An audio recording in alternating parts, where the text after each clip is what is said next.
Hello everyone, welcome to your channel Vishesh Academy by Neha. This is Neha. तो कैसे हैं आप सब? होप सो सब बढ़िया होंगे।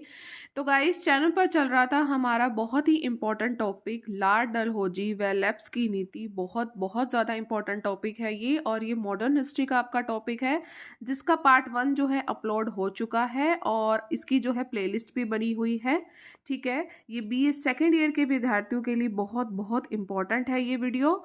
साथ में अगर आप किसी कॉम्पिटिटिव एग्जाम की भी अगर आप प्रिपरेशन कर रहे हैं, मॉडर्न हिस्ट्री अगर उसमें आती है, तो ये उनके लिए भी बहुत ज़्यादा बेनिफिट रहेगा, क्योंकि मैंने जो है मेन पॉइंट्स को ही हाईलाइट किया है।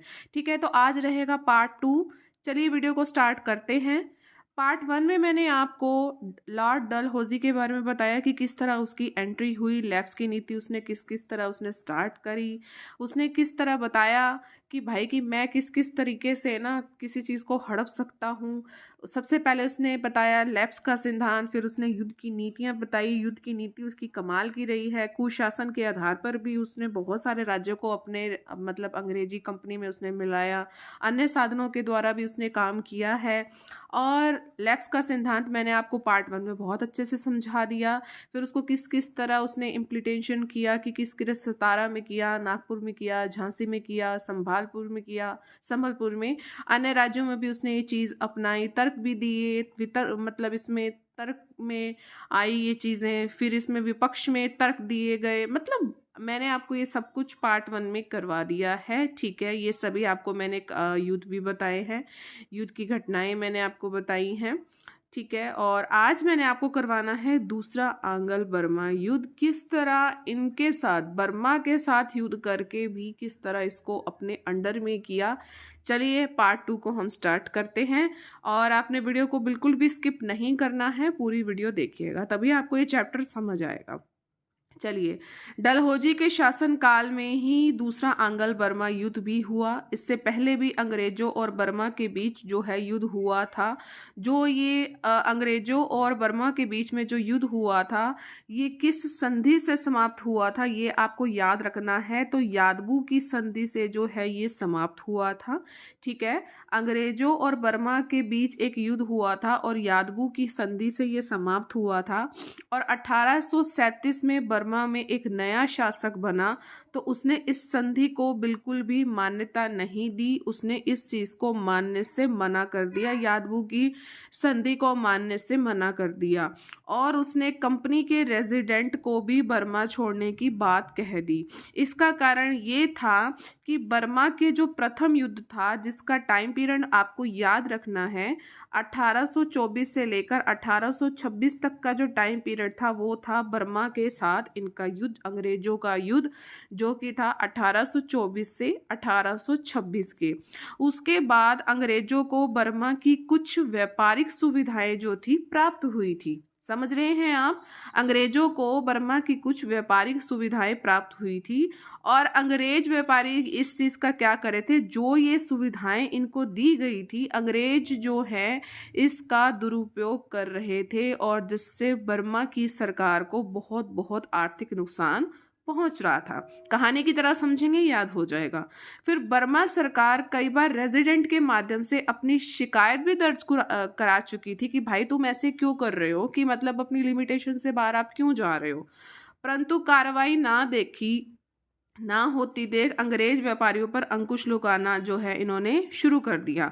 अब रेजिडेंट जो था वहाँ सब कुछ उसको पता था कि जो अंग्रेज हैं वो यहाँ पर क्या कर रहे हैं। रेजिडेंट ने सब कुछ पता होते हुए भी अंग्रेज़ों का साथ दिया, और भारत में गवर्नर जनरल की एक इच्छा थी कि बर्मा को पूरी तरह से आप क्या करो, अंग्रेजी राज्य में मिला दो, और बिना इस क्षेत्र से फ्रांसीसी प्रभाव समाप्त जो है नहीं किया जा सकता था।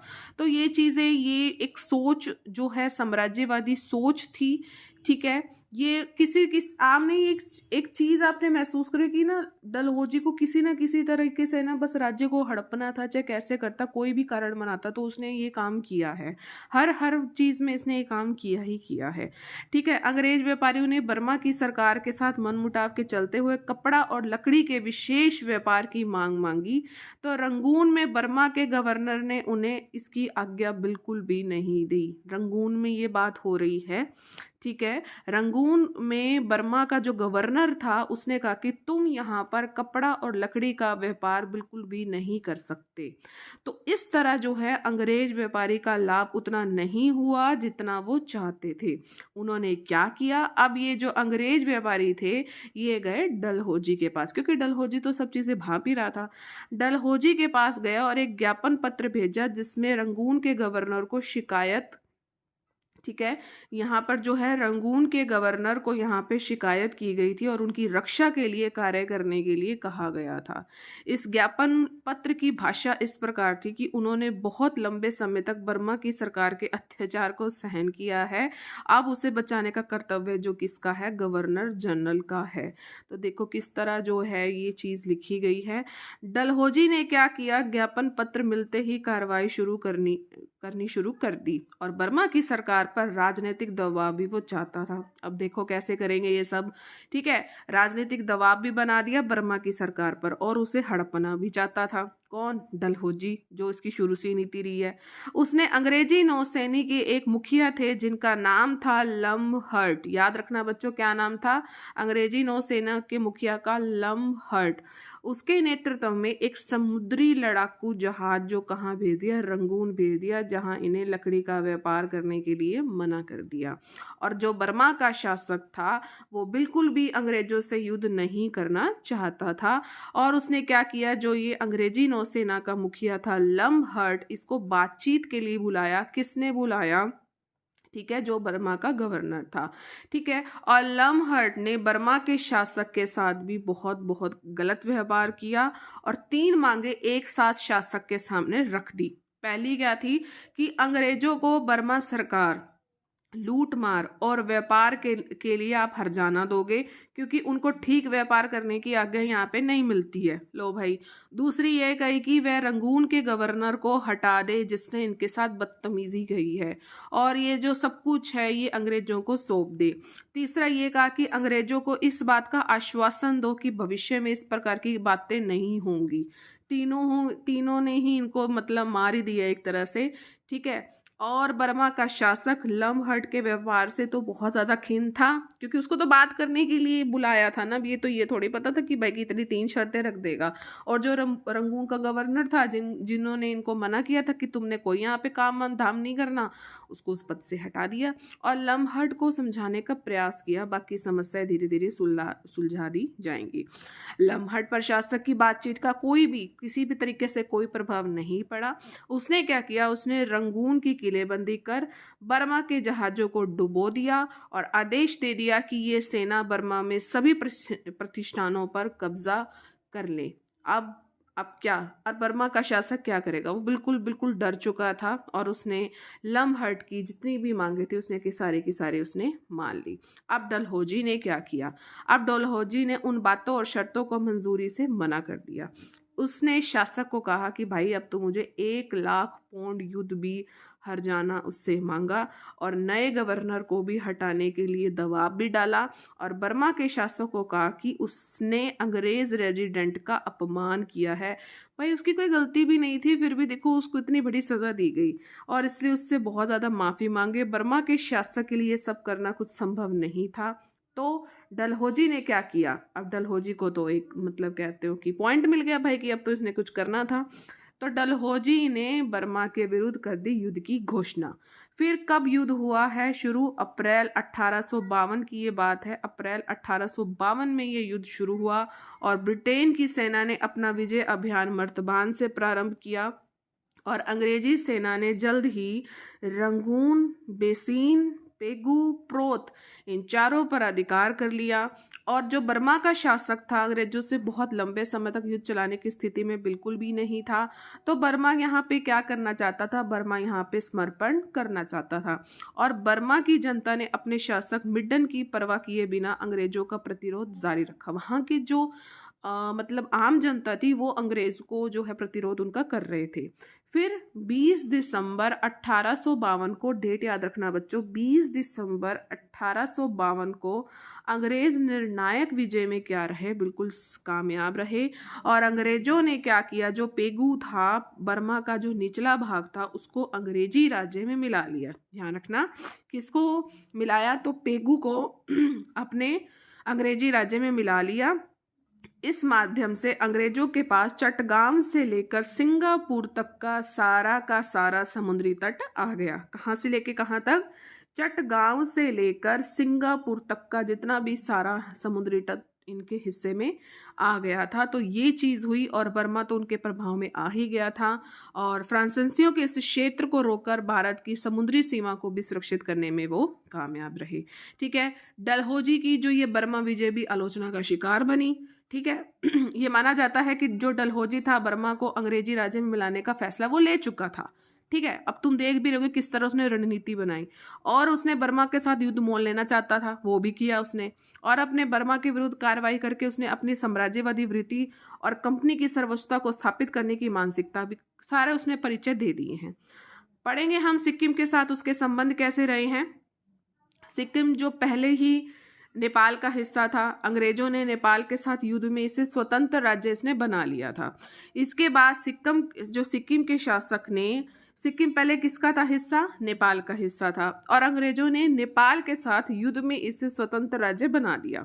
इसके बाद सिक्किम का जो शासक था, उसने कंपनी के साथ जो है सहायक संधि की। तो सहायक सेना रखने के खर्चे के बदले में दार्जिलिंग का जो क्षेत्र था वो क्या दे दिया, अंग्रेजों को उन्होंने दे दिया। सहायक संधि की जो बात हो रही थी। और इसके बाद 1835 में अंग्रेजों और सिक्किम के बीच में संबंध बन गए, और डलहौजी के आने के बाद इन संबंधों में बहुत ज़्यादा टकराव हो गए, और डलहौजी ने सिक्किम में अंग्रेजों के साथ किया दुर्व्यवहार बताया। मतलब किसी ना किसी तरह वही जो रणनीति इसने अपनाई, और सिक्किम के जो है उसको भी अपने अंडर ले लिया। ये आप सारा खुद भी कर सकते हो कि किस तरह युद्ध की नीति करी, उसका सीमावर्ती राज्यों पर अपना प्रभाव पड़ा। डलहौजी की जो युद्ध की नीति थी उससे सीमावर्ती राज्यों पर अपना प्रभाव पड़ा। और फिर बात हुई 1849 की। 1835 में ये बात हो रही थी कि इनके संबंध अच्छे हैं, और 1849 में एक बात हुई कि पंजाब को अंग्रेजी राज्य में शामिल किया, और भारत के जो पड़ोसी देश थे बर्मा, इसको अभी युद्ध कर लिया, मजबूर कर दिया। ठीक है, और इस तरह सिक्किम के शासक के छोटे से राज्य को भी डलहौजी ने और भी क्या था, छोटा कर दिया। ठीक है, अब हम पढ़ेंगे कुशासन के आधार पर इसने कैसे जो है काम किए हैं। ठीक है, अब कुशासन पे डलहौजी ने लैप्स की नीति के माध्यम से अपने आश्रित जो राज्य थे और युद्ध के माध्यम से अपने शत्रु राज्यों को इसने अपना जो है शिकार बनाया था, वो आप देख चुके हो। अब इसने कुशासन के आधार पर कैसे किया है वो देखते हैं। सबसे पहले हम बात करेंगे बरार की। बरार क्या था, बरार मध्यकाल में एक स्वतंत्र रियासत थी, और उत्तर मुगल काल में जब हैदराबाद का जो ये राज्य अस्तित्व में आया तो बरार क्या था, उसके अधीन था। कहानी की तरफ फिर से समझेंगे। देखो थोड़ा सा ये जो चैप्टर है आपको मुश्किल लग सकता है, लेकिन मैं इसको कहानी की तरह आपको समझाना चाहती हूँ। ठीक है, बरार की बात करें तो बरार कैसे था, बरार मध्यकाल में एक स्वतंत्र रियासत होती थी। ध्यान से सुनेंगे, मध्यकाल में एक स्वतंत्र रियासत थी। और उत्तर मुगल काल की अगर बात करो, जब मुगल काल का पतन हो चुका था, फिर आपका उत्तर मुगल काल आया था, उसमें जब हैदराबाद था उसका राज्य जब अस्तित्व में आया तो बरार उसके अधीन हो गया था। समझ आ गया। और हैदराबाद का जो निजाम था इस क्षेत्र को कभी भी ठीक से प्रशासित नहीं कर पाया था। किसको, बरार को। ठीक, इसका कारण इस क्षेत्र की भौगोलिक स्थिति व संरचना, सामाजिक संरचना थी। ठीक है, और हैदराबाद से ये बहुत ज़्यादा दूर था बरार, और सामुदायिक दंगे बहुत ज़्यादा होते थे। और हैदराबाद का जो निजाम था वो अंग्रेजों के साथ सहायक संधि उसने की थी, और अंग्रेजों को वो नियमित धनराशि देने का उसने वादा भी किया था। फिर ठीक है, यहाँ तक आपको बात समझ आ गई है। इसके बाद 1850 तक निजाम पर क्या हुआ था, कंपनी का लगभग 7 लाख का जो है कर्ज जो बकाया था। ध्यान से सुने, 7 लाख का। अब डलहौजी ने क्या किया, निजाम पर दबाव डाला कि वे इस कर्ज को, जो 7 लाख का कर्ज जो है तेरे ऊपर, तो उसको जल्दी चुका, क्योंकि कंपनी का हैदराबाद में जो है व्यय बढ़ रहा था। निजाम कहता भाई मैं तो असमर्थ हो गया हूँ, मैं इतनी जल्दी ये काम नहीं कर सकता। तो उसने क्या किया, तो डलहौजी को प्रस्ताव किया कि वे अपने साम्राज्य का कुछ क्षेत्र जो है कंपनी को दे। डलहौजी ने उसके सामने, निजाम के सामने ये कहा कि तू मुझे अपने साम्राज्य में से हमारे कंपनी को दे दे। तो जो उस समय बरार था, बरार जो था वो कपास के उत्पादन के लिए बहुत बहुत प्रसिद्ध था, ठीक है। और कंपनी को क्या चाहिए था, कंपनी को कपड़ा उद्योग के लिए कच्चे माल की आवश्यकता होती थी। तो डलहौजी ने क्या किया, निजाम के समक्ष एक प्रस्ताव रखा कि वह कुछ समय के लिए बरार जो है कंपनी को दे दे। इसका कारण अब क्या बताया, क्योंकि वह हम ऊपर पढ़ ही चुके हैं कि वो जो निज़ाम है, हैदराबाद का निज़ाम इस क्षेत्र को कभी भी ठीक तरीके से प्रशासित नहीं बता पाया। वही यहाँ पर सेम इसने इसको पता लग गया था और यही इसने बता दिया कि इसका कारण बताया गया कि जो निज़ाम इस क्षेत्र का प्रशासन ठीक तरीके से नहीं चला पा रहा। जैसे ही अंग्रेज इस क्षेत्र में शासन व्यवस्था को ठीक कर देंगे, जैसे तू तो काम नहीं कर रहा, तो हम जो है निज़ाम को लौटा देंगे। इस तरह के आश्वासन के बाद बरार को अंग्रेज, अब एक बार जब चीज़ अंग्रेजों के पास आ गई वो दोबारा देंगे। और हमें यहाँ पे पता लग चुका है कि जो बरार है वो कपास के उत्पादन के लिए बहुत ज़्यादा विख्यात है, और ऊपर से हैदराबाद के निज़ाम पर 7 लाख का कर्जा है, भाई वो क्यों मानेगा, ठीक है। इस तरह आश्वासन के बाद बरार को अंग्रेजी राज्य में क्या किया, मिला लिया, शामिल कर लिया, और बाद में इसको निज़ाम को कभी भी नहीं लौटाया गया। अब देखो बरार को कैसे उसने अपने अंडर किया। बात करेंगे हम अवध की। अवध के साथ कैसे क्या हुआ। तो अवध अंग्रेजों का सदा से क्या रहा था, मित्र रहा था। उसने हर परिस्थिति में अंग्रेजों का साथ दिया। अंग्रेजों ने उसके नवाब को जब भी कभी किसी संधि के लिए कहा, उसने कभी भी मना नहीं किया। यानी कि अवध का जो नवाब था उसने संधि के लिए अंग्रेजों को कभी भी मना नहीं किया। जैसे अगर हम बात करें तो सबसे पहले जो उनके साथ संधि हुई थी वो हुई थी 1765 में। कौन सी संधि हुई थी, इलाहाबाद की संधि हुई थी। इसमें क्या था, जो अवध में जो कठपुतली नवाबों का काल इसमें शुरू हो चुका था, वो अंग्रेजों की बिल्कुल 1765 में इलाहाबाद की संधि से बिल्कुल जो अवध के नवाब थे वो अंग्रेजों के लिए एक कठपुतली बन चुके थे। फिर इसके बाद 1765 के बाद फिर से एक संधि फिर होती है, सहायक संधि, जो कि हुई 1801 में। 1801 में अवध ने अंग्रेजों की सहायक संधि भी स्वीकार कर ली। सहायक सेना के खर्च के लिए कुछ क्षेत्र जो हैं अंग्रेजों को दे दिए। रुहेलखंड व दोआब का क्षेत्र जो था वो अंग्रेजों को उसने दे दिए। और इस संधि के बाद अवध में सैनिकों की संख्या भी बढ़ा दी गई, और इसमें अवध की जो शासन व्यवस्था थी उसको भी अच्छा किया जा सके, इसलिए इन्होंने सैनिकों की संख्या को बढ़ा दिया। इसी कारण जो अवध के नवाब ने सारी प्रशासनिक जिम्मेदारी किसको दे दी, अंग्रेजों ने ले ली थी, ठीक है, समझ रहे हो। फिर इसके बाद लॉर्ड हेस्टिंग्स और लॉर्ड एम हर्ट के अवध के साधनों का दुरुपयोग कर उनकी जो आर्थिक दशा थी उसको बिल्कुल खराब कर दिया, ठीक है। लॉर्ड विलियम बेंटिंग ने दूत के माध्यम से एवं व्यक्तिगत जो भेंट में नवाब को ये चेतावनी दी कि ये अपनी शासन व्यवस्था में सुधार कर ले।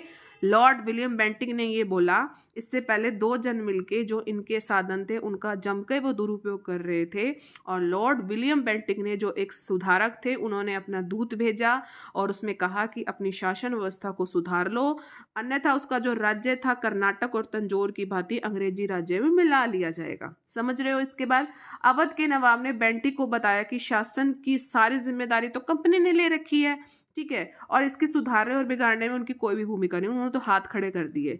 लॉर्ड हार्डिंग ने 1847 में फिर बेंटिंग की चेतावनी को दोहराया तथा यदि उसने प्रशासन में सुधार नहीं किया तो अंग्रेजों के पास कोई भी विकल्प नहीं बचेगा, ठीक है। तो अब याद रखना कि बेंटिंग के बाद किसने कहा, लॉर्ड हार्डिंग ने कहा। कब कहा, 1847 में, ठीक है। और ये सारी चीज़ें ये वही है, ठीक है। मेन तो यहीं तक था कि किस तरह जो है अवध को इसने अपने हिस्से में मिला लिया था, कौन कौन उसको चेतावनी दे रहा था। तो मुझे उम्मीद है कि आपको ये सब समझ आ रहा होगा कुशासन के आधार पर किस तरह उसने बरार और अवध को अपने अंडर किया डलहौजी ने। ठीक है, इसके बाद जो है अन्य साधनों द्वारा भी उसने जो है राज्यों को अपने मिलाया अपने मतलब कंपनी में। तो लॉर्ड डलहौजी ने अपनी साम्राज्यवादी नीति के माध्यम से कंपनी को सीमाओं पर बहुत विस्तार कर लिया था। ठीक है, और इस विस्तार के अतिरिक्त उसके कुछ कार्य भी थे जिससे सीमा विस्तृत तो नहीं होती थी, सीमा विस्तृत नहीं हो पाती थी, लेकिन प्रभाव जरूर पड़ जाता था। ठीक है, कर्नाटक की बात करें, कर्नाटक का राज्य अंग्रेजों और फ्रांसीसियों के बीच हमेशा से ही तनाव का कारण बना रहा है और कर्नाटक इसी का कारण बना। तो वेलिज़ली ने क्या किया था, कर्नाटक के शासन पर कुशासन का आरोप लगा दिया वेलिज़ली ने और राज्य को हड़प लिया और उसे पेंशन देना स्वीकारा। वेलिज़ली ने पेंशन के संदर्भ में कहा था कि यह उसके वारिसों को मिलती रहेगी। औपचारिक तरीके से कर्नाटक का शासक माना गया। 1855 में बात बनी, कर्नाटक के नवाब की क्या होगी, मृत्यु होगी। फिर डलहौजी ने क्या किया, मद्रास के गवर्नर को आदेश दे दिया कि वह उसके उत्तराधिकारी आजिम शाह, ठीक है, इसमें नवाब की मृत्यु हो गई 1855 में, इसका जो उत्तराधिकारी था आजिम शाह को शासक ना माने और उसकी भी पेंशन की व्यवस्था बिल्कुल भी ना करे। ठीक है, इस तरह कर्नाटक का जो कर्नाटक को कंपनी में मिला दिया गया। पेशवा की बात करें, पेशवा कैसा था, पेशवा मराठों का एक छत्र नेता होता था और हार जो हेसिंगटन था उसके समय में क्या हुआ था, मराठा अंग्रेज युद्ध में हार जाने से उनको वहां से बाहर निकलकर कानपुर के पास, यहाँ पर मराठा हार गए थे, कानपुर के पास बिठूर में भेज दिया और पेशवा जो था 1832 से बिठूर में रह रहा था पेशवा, और वह अंग्रेजों से 8 लाख रुपए जो था वार्षिक पेंशन ग्रहण कर रहा था। फिर क्या हुआ, 1851 में पेशवा बाजीराव द्वितीय की मृत्यु हो गई। फिर उसका जो दत्तक पुत्र था, कौन, नाना साहिब, ये मैं आपको पढ़ा चुकी हूँ। कंपनी ने उसको भी पेंशन देनी शुरू कर दी और लॉर्ड जो डलहौजी था इसने तो उस समय तो पेंशन बंद करने का निर्णय नहीं लिया क्योंकि इस क्षेत्र में विद्रोह होने की खतरा थी। देखो बड़ा शाना था, समझदार था कि अगर उसको कभी खतरा लगता था वो पेंशन को बंद नहीं करता था, जब लगता था कि अब खतरा खत्म हो गया तो वो पेंशन को भी बंद कर देता था। ठीक है, फिर 1852 की अगर बात करें तो डलहौजी ने उसकी पेंशन बंद करने का निर्णय ले ही लिया। 1851 में नहीं की, 1852 में कर दी और नाना साहिब ने इसकी अपील स्थानीय स्तर पर लंदन में भी की और बिल्कुल भी जो है इसको डलहौजी ने कोई महत्व नहीं दिया। बात करेंगे हम तंजौर की, तंजौर के राज्य को भी वेलिज़ली के कुशासन के आड़ में अंग्रेजी राज्य में मिला लिया गया। ठीक है, 1855 की अगर बात करें तंजौर के राजा को भी पेंशन दी जाती थी। 1852 के बाद 1855 आ गया है।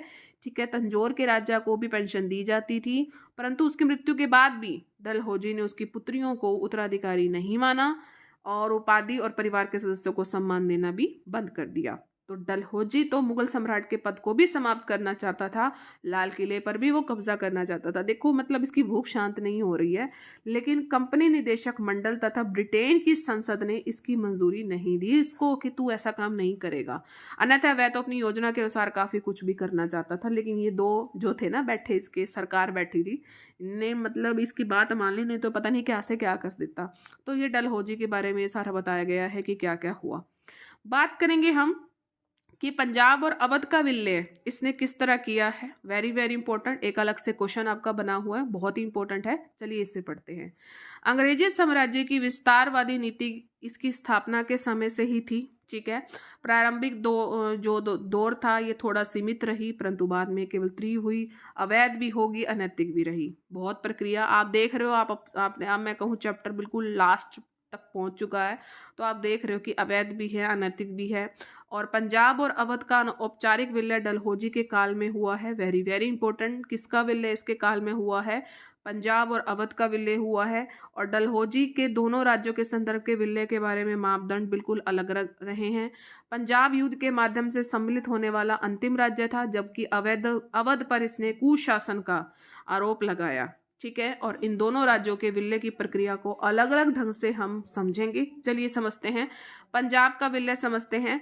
मुगल काल में अगर बात करें तो मुगल काल में पंजाब में सिख शक्ति का उदय हुआ था, ये आप सबको पता है। प्रारंभ में ये एक धार्मिक था, सामाजिक पहचान रखने वाला एक समुदाय, धीरे धीरे क्या बन गया, राजनीतिक बन गया। मुगलों के साथ इनके संबंधों में हमें उतार चढ़ाव भी रहा है, बिल्कुल रहा है। जैसे ही औरंगजेब की मृत्यु हुई उसके बाद यहाँ पर कोई शक्तिशाली शासक नहीं। फिर उसके बाद 1708 की बात करें, 1708 के बाद सिखों में गुरु परंपरा जो थी, ध्यान से समझना, 1708 के बाद जो सिखों में गुरु परंपरा थी वो कई मिसलों में थी, विभाजित हो गई थी। कहानी की तरह इसको समझोगे तो याद हो जाएगा, ठीक है। 1708 के बाद सिखों में गुरु परंपरा कई मिसलों में विभाजित हो गई, और जो ये सारे जो मिसल थे इनके अलग अलग क्षेत्रों में, ये अलग अलग क्षेत्रों में चले गए थे और अपनी एक विशिष्ट पहचान ये रखते थे। अब इन जो ये मिसल थी इनकी संख्या कितनी थी? इनकी संख्या थी 12, ठीक है। और उत्तर मुगल काल में जो नादिर शाह, आपने ये नाम जरूर सुना होगा, जो नादिर शाह थे इनका जो टाइम पीरियड था वो था 1739 का। और इसके बाद जो थे आपके अहमद शाह अब्दाली, इनका टाइम पीरियड था 1755 से 1762। इनके आक्रमण से बीच जो सिख आक्रमणों के दौरान सिख जो थे पंजाब व जम्मू क्षेत्र में स्थापित, ठीक है, ये हो गए थे। स्थापित होने सिखों से आर पार युद्ध नहीं कर सका, ठीक है। जो ये पंजाब और जम्मू क्षेत्र में स्थापित में कामयाब रहे थे, ठीक है। नादिर शाह और अहमद शाह अब्दाली के बीच आक्रमण के दौरान जो सिख थे उनको पंजाब और जम्मू क्षेत्र में ये जो थे कामयाब हो चुके थे, स्थापित में कामयाब हो चुके थे। और अब्दाली के साथ तो इनका संघर्ष भी हुआ था, ठीक है, समझ गए आप। अफगानिस्तान की जो बदलती राजनीतिक व्यवस्था के कारण यह भी सिखों से आर पार का युद्ध बिल्कुल भी नहीं कर सका, समझ गए। ये अहमद शाह अब्दाली की बात हो गई है और नादिर शाह की बात हो गई है। दूसरी ओर जो सिखों की जो ये 12 मिसलें थी, मैंने आपको अभी भी बताया है, उसमें मित्रता और सद्भाव की स्थिति बिल्कुल भी नहीं रही थी। कैसे रह सकते हैं? नहीं रह सकते ऐसे एक साथ, ठीक है। बल्कि आपसी टकराक और संघर्ष में क्या हुआ, बिल्कुल कमजोर होने लगी। यहीं से कहानी आपकी शुरू होती है, जो मेन कहानी शुरू हो गई है कि 12 मिसलों में एक मिसल थी शुकर चकिया, ध्यान रखेंगे नाम, शुकर चकिया, जिसमें 1792 में इस मिसल का नेतृत्व 12 वर्षीय ही रणजीत सिंह के पास आ गया। उसने पहले अपनी मिसल की स्थिति को मजबूत किया, धीरे धीरे अन्य मिसलों पर भी अपने वर्चस्व इसने स्थापित किया और एक सर्वोच्चता इसने स्थापित की। इसी की नेतृत्व में, रणजीत सिंह के नेतृत्व में पंजाब में एक स्वतंत्र सिख राज्य की स्थापना हुई, जिसने अपनी योग्यता और साहस के बल पर इस राज्य को अपनी पहचान और प्रतिष्ठा इसने प्रदान करी। जब तक रणजीत सिंह जिंदा था अंग्रेजों की औकात नहीं थी कि वहाँ पर कुछ कर सके। जैसे ही ये मरा उसके बाद जो है इनका पतन शुरू हो गया था, वो हम पढ़ेंगे। रणजीत सिंह और अंग्रेजों के संबंध को हम पढ़ेंगे। तो रणजीत सिंह जो था 1792 में अपनी मिसल का ये प्रमुख बना। प्रारंभिक 5 वर्ष का समय इसका संबंध बहुत अच्छा था अपने मिसलों के साथ। अफगानिस्तान के शासक को सहयोग उसने जीता, उसका विश्वास जीता। फिर इसने 1792 में ये आया था, 1793 में इसने लाहौर पर कब्जा किया और अफगानिस्तान के शासक जमान शाह ने उसे क्या दी थी? राजा की उपाधि दी थी। क्वेश्चन कि किसने इसे रणजीत सिंह को राजा की उपाधि दी थी? तो अफगानिस्तान का जो शासक था जमान शाह, उसने इसको राजा की उपाधि दी थी। इसके बाद उसने अन्य सभी मिसलों को भी नियंत्रण में ले लिया। बात करेंगे हम 1799 में ये बात होगी। इसके बाद 1802 की बात करें तो इसने अमृतसर पर भी अपना अधिकार कर लिया। अंग्रेज इस समय कहाँ पर थे? 1802 में अंग्रेज इस समय फ्रांस का जो नेपोलियन था उसके ब्रिटेन पर तथा जमान शाह के भारत पर आक्रमण के भय के साथ साथ मराठों के साथ भी संघर्ष में उलझे थे। इसलिए इससे पंगा नहीं ले रहे थे, क्योंकि फ्रांस के नेपोलियन के साथ वो उलझे हुए थे, साथ में इनको इस जमान शाह का भी खतरा था, ठीक है, इससे भी डर रहे थे। उसने रणजीत सिंह को रोकने का प्रयास नहीं किया, बल्कि अब देखा कि भाई हर जगह दुश्मन थोड़ी पालेंगे। इन्होंने रणजीत सिंह को रोकने का बिल्कुल भी प्रयास नहीं किया, बल्कि उससे प्रसन्न करके दूतों और उपहारों का आदान प्रदान भी उसने किया। इसका उसको लाभ भी हुआ। रणजीत सिंह ने क्या किया? होलकर मराठों के अनुरोध के बाद भी उसका किसी तरीके की मदद नहीं की, बल्कि उसने क्या किया?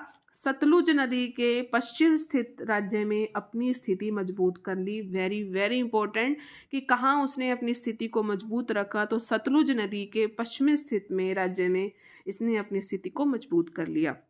दूसरी ओर अगर हम बात करें 1805 की, तो 1805 में क्या किया? अंग्रेज और दूसरे मराठे युद्ध को जीतने में भी सफल हो गए। फिर 1806 में जाकर रणजीत सिंह अंग्रेज तथा कपूरथला में फतेह सिंह के बीच में हुआ एक समझौता, जिसमें एक दूसरे के राज्य में हस्तक्षेप ना करने पर इन्होंने सहमति जताई कि भाई तू नहीं आएगा, तू नहीं आएगा।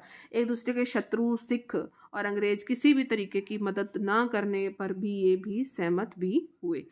रणजीत सिंह अंग्रेजों के साथ इस संधि से बिल्कुल संतुष्ट था और संपूर्ण पंजाब की सिख रियासत को अपने अधीन लाना चाहता था। और फिर भी इसने सतलुज नदी को पार किया, लुधियाना पर इसने अपना अधिकार किया। इसी तरह उसने नाभा पे, पटियाला पे, जींद पे, इन सभी रियासतों पे इसने अपना अधिकार किया। अंग्रेजों को इसकी जो विस्तारवादी नीति थी बिल्कुल भी पसंद नहीं थी और इस तरह उनको ये भी लग रहा यूरोप में नेपोलियन शक्ति बढ़ रही थी और इसलिए वो रणजीत सिंह से बिल्कुल भी युद्ध नहीं करना चाहते थे। कहानी को तो समझो पूरी तरह, ये करना तो चाहते थे लेकिन इनके हाथ बंधे हुए थे। ठीक है।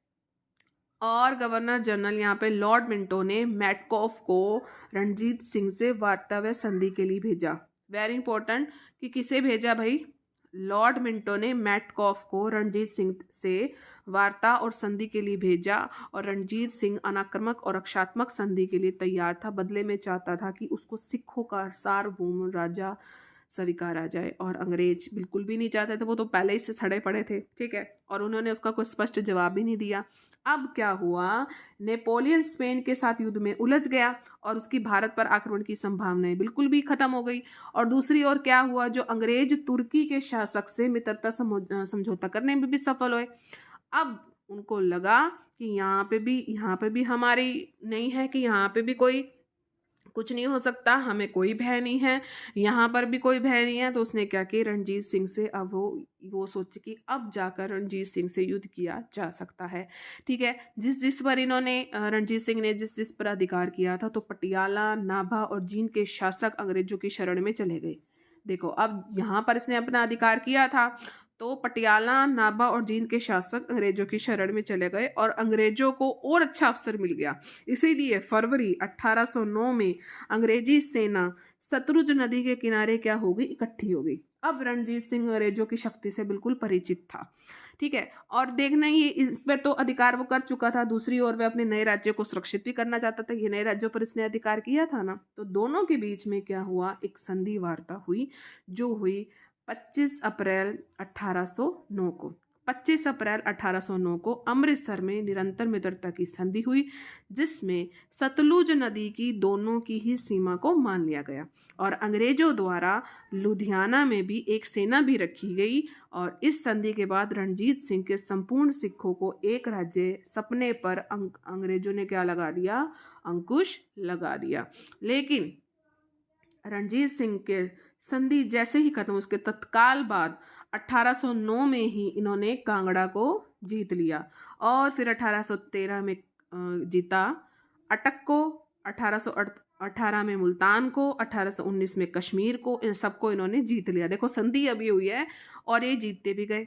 और इसी तरह उन्होंने अफगानिस्तान की सीमा से लगे थे पेशावर, उसको 1823 में, डेरा जागीर खां, इस्माइल, भकेरा, इन सभी को इसने जीत लिया। भले ही रणजीत सिंह एक विस्तृत और संगठित राज्य बनाने में सफल रहा हो, लेकिन अंग्रेजों के साथ उसका कभी टकराव सीधा सीधा नहीं हुआ। ठीक है। और अंग्रेज भी रूस और अफगानिस्तान के बीच उस राज्य को रखने में विश्वास रखते थे और रणजीत सिंह ने अपने राज्य का विस्तार ही नहीं किया, उसको प्रशासित भी किया और एक अच्छी प्रशिक्षित सेना भी इसने रखी। और रणजीत सिंह और अंग्रेजों के बीच में उसकी जो संबंध थे ठीक ही बने रहे हैं।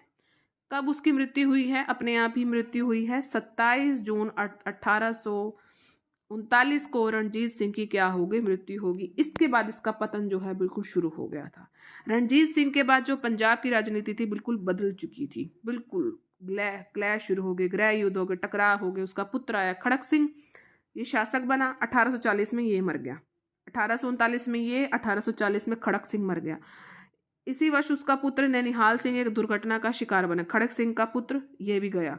अब खड़क सिंह की जो वो थी ना पत्नी, नाम ध्यान रखना, अब खड़क सिंह की पत्नी चांद कौर ने भी सत्ता संभाली और रणजीत सिंह का एक दूसरा पुत्र था शेर सिंह, उसको चुनौती दी। अब ये दोनों ही सहायता के लिए फिर से अंग्रेजों के पास पहुंचे। दोनों ने अंग्रेजों को सहयोग के बदले काफी कुछ देने का आश्वासन भी दिया और शेर सिंह ने क्या किया, अपनी सेना पर पकड़ मजबूत की और 1841 में जाकर अपनी सत्ता पर इसने कब्जा कर लिया शेर सिंह ने। चांद कौर का चैप्टर खत्म, क्योंकि उसको एक जागीर दे दी जीवन निर्वाह के लिए। चांद कौर का चैप्टर खत्म, खड़क सिक्का भी खत्म, ठीक है, इनका चैप्टर खत्म। शेर सिंह भले ही सत्ता ले पाया, लेकिन वो निकम्मा था। प्रशासन वो ठीक से चला नहीं सका, विलासिता में गुजारता रहा। लाहौर में एक दरबारी षड्यंत्र हुआ। कब हुआ? 1843 में। ध्यान रखें, कब हुआ? 1843 में। इसमें शेर सिंह, उसका पुत्र प्रताप सिंह, उसका मंत्री वजीर सिंह, सबका कत्ल कर दिया गया। लो भाई, इनका भी खात्मा। अब दरबार में स्थिति बहुत जो थी कमजोर हो गई थी, नाजुक थी। अब सेना ने रणजीत सिंह का एक और पुत्र था दिलीप सिंह, उसको गद्दी पर बिठाया। उसकी माता थी महारानी जिंदा यानी रानी छिंदन कौर को भी सुरक्षा घोषित कर दिया। रानी व सेना के बीच में प्रारंभ में तो सब ठीक रहा था, लेकिन रानी की जो गतिविधियों पर शंका होने पर सेनापति, नाम ध्यान रखेंगे, हीरा सिंह ने उसके प्रभाव को सीमित कर दिया। हीरा सिंह ने। अब रानी और सेना में तनाव से दरबार में अनेक लोगों भी दोनों पक्ष में बट गए, क्योंकि इन दोनों में गुटबाजी शुरू हो गई थी। ये भी दोनों पक्षों में बट गए। अब पंजाब की हालत दिन प्रतिदिन खराब होती गई और रानी ने सेना को कमज़ोर करने के उद्देश्य से क्या कर दिया? युद्ध की परिस्थितियां बना दी। और इस तरह जो है प्रथम अंग्रेज सिख युद्ध हुआ, जो कि हुआ 1845 से 46 के बीच में। जब महाराणा रणजीत सिंह की मृत्यु के बाद ये पतनशील थी, बिल्कुल आप देख सकते हो, आपने रणजीत सिंह को पढ़ लिया है, तो पतनशील था। और इस तरह दूसरी ओर अंग्रेजों की स्थिति बहुत अच्छी हो रही थी। और अफगानिस्तान के साथ प्रथम युद्ध 1839 से 42 में अंग्रेजों को वांछित सफलता नहीं मिली। अब ध्यान रखना कि अंग्रेजों और अफगानिस्तान में युद्ध कब से कब तक हुआ था? 1839 से 42 के बीच में। इसमें अंग्रेज सफल नहीं हुए थे। इसके लिए वो किसको दोषी मान रहे थे? सिख राज्य को दोषी मान रहे थे। और इसी कारण अब इस राज्य को भी अंग्रेजी राज्य में मिलाने की वो तैयारी बिल्कुल वो कर रहे थे। फिर क्या बात बनी? नवंबर 1844 में जाकर लुधियाना रेजिडेंसी में मेजर ब्रॉडफुट की नियुक्ति के बाद अंग्रेज और सिख जो राज्य थे, सीमा का विवाद भी चर्चा में आ गया। फिर से कहानी कैसे शुरू हुई इनके बीच में कि भाई अब इनको मिलाना तो है ही, अब कोई ना कोई तो भूमिका बनानी पड़ेगी। तो नवंबर 1844 में एक लुधियाना जो मेन था का रेजिडेंस में एक मेजर ब्रॉडफुट, नाम ध्यान रखना, उसकी नियुक्ति हुई। और अंग्रेज और सिख राज्य विवाद जो सीमा का विवाद भी चर्चा में आ गया, क्योंकि पंजाब में चर्चा तो मुख्य हो गया था और अंग्रेज बिल्कुल ही तैयार थे, भाई हमें तो युद्ध करना है। उन्होंने कहा था ना कि हम सतलुज नदी को पार नहीं करेंगे। सतलुज नदी को उन्होंने पार करने के लिए विशेष नौकाएं भी तैयार करवा दी और साथ साथ उन्होंने नदी पर पुल बनाने की योजना भी शुरू कर दी। और इस स्थितियों के बीच ने सेना ने रानी के आदेशों की बिल्कुल भी जो है परवाह कम कर दी थी और खालसा पंचायत नामक जो है संस्था का गठन भी कर लिया। दरबारियों में कुछ रानी के साथ थे, कुछ सेना के थे, ठीक है। लाल सिंह, तेजा सिंह, गुलाब सिंह, ये थे दगाबाज, ठीक है। दरबारी रानी और सेना के बीच कड़ी का काम कर रहे थे और युद्ध रोकने के लिए उन्होंने कोई भी कार्य नहीं किया है, ठीक है। रानी चाहती थी युद्ध हो जिसमें सेना की हार हो जाए और अंग्रेजों और सिखों में युद्ध की तैयारियां शुरू हो गई और सुलह के लिए कोई भी आगे नहीं था। सरदारों के षड्यंत्र शुरू हो गए, आपसी टकराव शुरू हो गए, अंग्रेजों का हस्तक्षेप शुरू हो गया और अंग्रेज पंजाब के सिखों और डोगरों के बीच में फूट डालने के लिए प्रयासरत थे। और जो खालसा सेना बन चुकी थी, ये इनकी अंग्रेजों की नीति से बिल्कुल इनकी नीतियों से बिल्कुल भाप लिया था। ये क्या करना चाहते थे? ये अप्रत्यक्ष रूप से नहीं चाहते थे, लेकिन प्रत्यक्ष युद्ध किया जाए।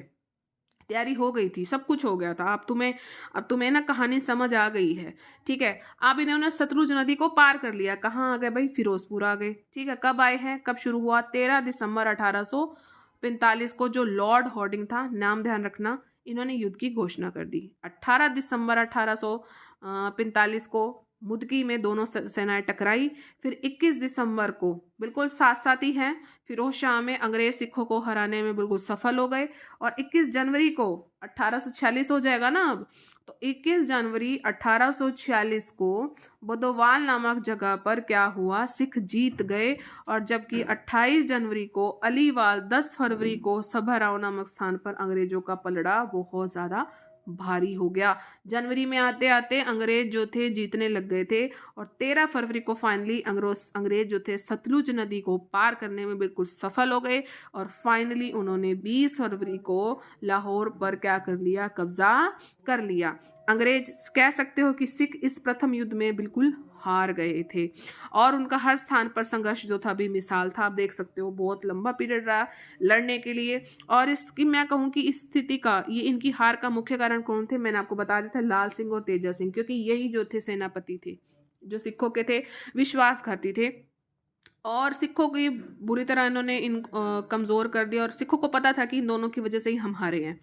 तो जो प्रथम अंग्रेज सिख युद्ध के बाद 8 मार्च 1846, ध्यान रखना 8 मार्च 1846 को इनके बीच में लाहौर की संधि हुई। शर्तें कुछ इस तरह थी कि दिलीप सिंह को पंजाब का शासक मान लिया गया, जबकि रानी छिंदन को सुरक्षा तथा लाल सिंह को क्या कर दिया, मंत्री नियुक्त किया।